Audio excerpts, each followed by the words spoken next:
ও মা, পুঁই শাক রান্না করছো নাকি? হ্যাঁ। তো কি দিয়ে রান্না করবা, কচু দি নাকি? না বাপ, কলাই ডাল আছে যে, কলাই কলাই ডাল ডাল দিয়ে দিয়ে রান্না করবা? হ্যাঁ।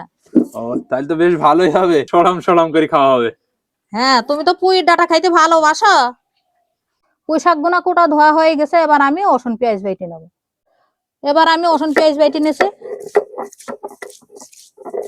রসুন পেঁয়াজ বাটা হয়ে গেছে, এবার আমি জিরে বেটে নিয়েছি। মশলা বাটা হয়ে গেছে, কলাই ডাল করে না, এবার ধুয়ে তেলে ভেজে নিয়েছি। ডাল ভাজা হয়ে গেছে, এবার তেলে মশলা গুনা দিয়ে সুন্দর করে কষে নেবো।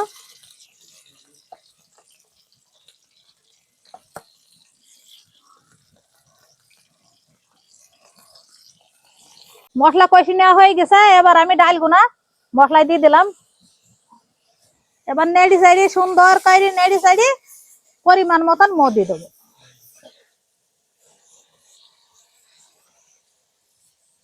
এবার মোটা ফুটে গেছে, শাকগুলা দিয়ে দিলাম।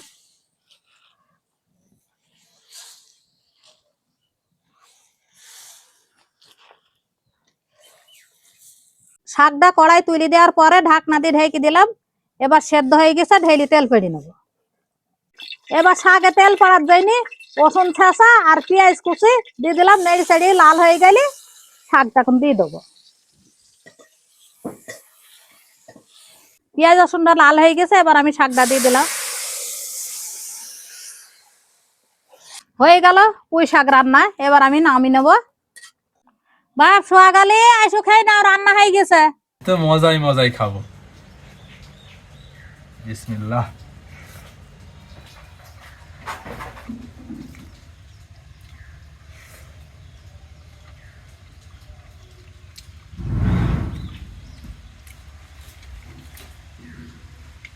পুঁই শাকের ঝোল দিয়ে মাখিয়ে নি, ভাত মুখে দিয়ে দি, পুরাই সরাম সরাম করে খাওয়া।